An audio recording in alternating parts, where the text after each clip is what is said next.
universe is a symbol of fertility. Fertility, mainly. So the snails are used for fertility. But why are the knights fighting them? Well, for me, of course, if I connect all of these artifacts, pictures and so on, for me it seems like there have been a lot of genetic experiments in the medieval ages. So since it's fertility, this has something to do with trying to breed or interbreed some species which are initially not connected or cannot have intercourse, cannot have children, and so on. So, some genetic mess about these snails.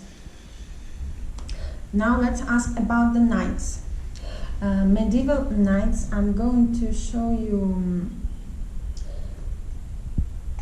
well, like, look, for example, this one. One more interesting, just some person snail, rabbit snail, some interbreeding stuff.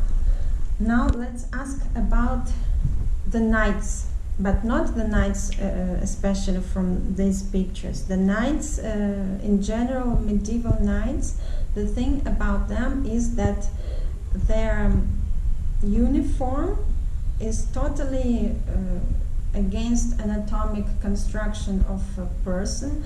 So many conspirologists suspect that it's an evidence that who was inside those that uniform were not humans, obviously. Maybe some snails, octopus, some other species.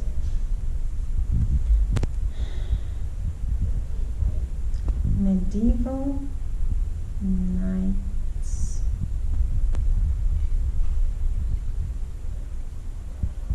Armor, their armor, yes.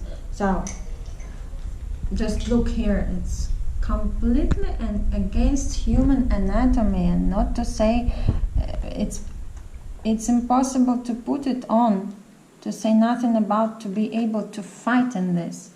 Eyes are not where they should be in many of them. The form of the face is like for frog, you know. So let's ask, who was inside that armor? Who is inside the medieval knight's armor, that uniform?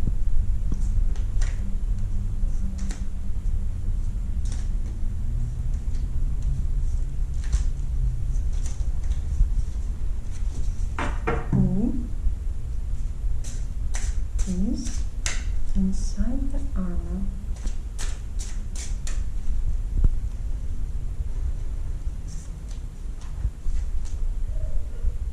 The tower.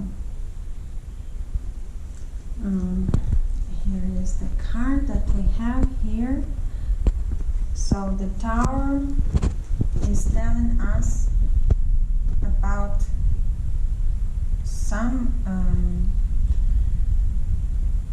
someone deprived of power,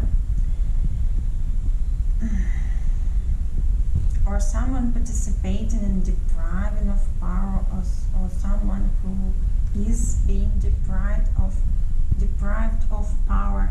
And very interesting that I have occasionally picked this deck here because I have 5 tarot decks, and by chance the one to answer this question was the deck based on Howard Lovecraft's pieces, where he describes those octopuses, Dagon, mythology and so on. So maybe it's an indication that it's an octopus trying to deprived of power humans, or those, for example, well, as we know that antiquity was a civilization preceding these medieval ages, and in antiquity everyone is depicted so beautiful and so on, all those perfect bodies, perfect faces, and then something happens. The official history doesn't really explain what it is, why the downfall happens, and then we see this people wearing big dresses, not showing their body parts. So in comparison to antiquity, someone is hiding his body. Why would he hide his body? Because maybe it's not the way it should be. Maybe it's not human, because in antiquity they used to show off their bodies, almost no clothes. And now medieval ages came, we see a lot of chimeras, we see a lot of monsters, and we are talking here about interbreeding, and creatures hiding their bodies, creatures not fitting into the human anatomy, and so on. So probably octopus. Why not? Let's see further. The next one on my list is a very well-known artifact, that is the Ark of Covenant. The Ark of Covenant is described and mentioned in the Old Testament, in the Torah, as something that Judaic people used to carry with them during their exodus from Egypt in the desert, and it used to generate food for them, used to do some other things. This device needed to be treated very carefully. There were some very harsh instructions how to use it, a lot of protection uniform. It was made of, its box was made of gold. No one could approach it except for some specially taught priests.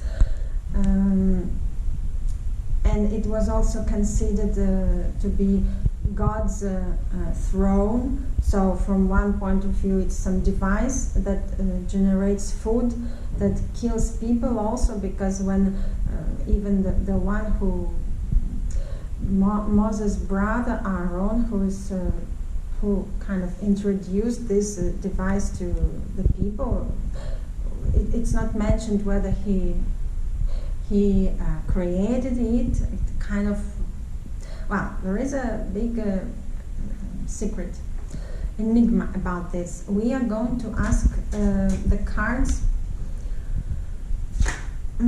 what the Ark of Covenant is. What is its true sense, its true essence? What is the true essence of the Ark of Covenant?